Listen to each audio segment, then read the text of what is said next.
On September the 11th, enemies of freedom committed an act of war against our country. Americans have known wars, but for the past 136 years, they have been wars on foreign soil, except for one Sunday in 1941. Americans have known the casualties of war, but not at the center of a great city on a peaceful morning.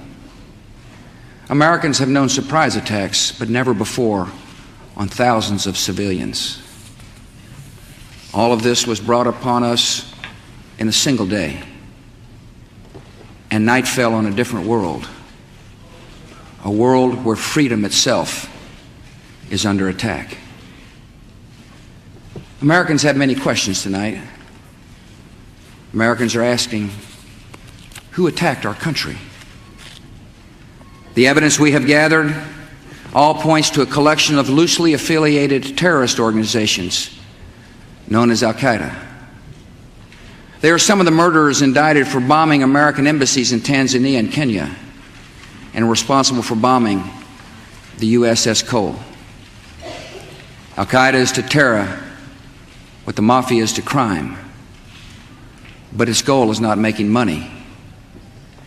Its goal is remaking the world and imposing its radical beliefs on people everywhere. The terrorists practice a fringe form of Islamic extremism that has been rejected by Muslim scholars and the vast majority of Muslims, to kill all Americans and make no distinctions among military and civilians, including women and children. This group and its leader, a person named Osama bin Laden, are linked to many other organizations in different countries, including the Egyptian Islamic Jihad and the Islamic movement of Uzbekistan. There are thousands of these terrorists in more than 60 countries. They are recruited from their own nations and neighborhoods and brought to camps in places like Afghanistan, where they are trained in the tactics of terror. They are sent back to their homes or sent to hide in countries around the world to plot evil and destruction. The leadership of Al-Qaeda has great influence in Afghanistan and supports the Taliban regime in controlling most of that country. In Afghanistan, we see Al-Qaeda's vision for the world. Afghanistan's people have been brutalized. Many are starving, and many have fled. Women are not allowed to attend school. You can be jailed for owning a television. Religion can be practiced only as their leaders dictate. A man can be jailed in Afghanistan if his beard is not long enough. The United States respects the people of Afghanistan.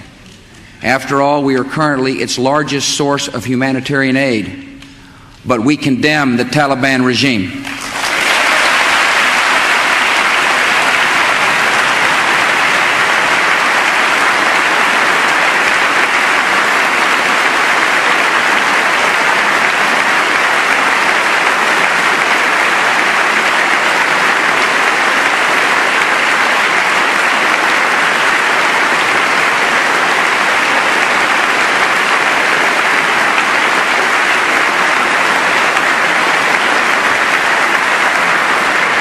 It is not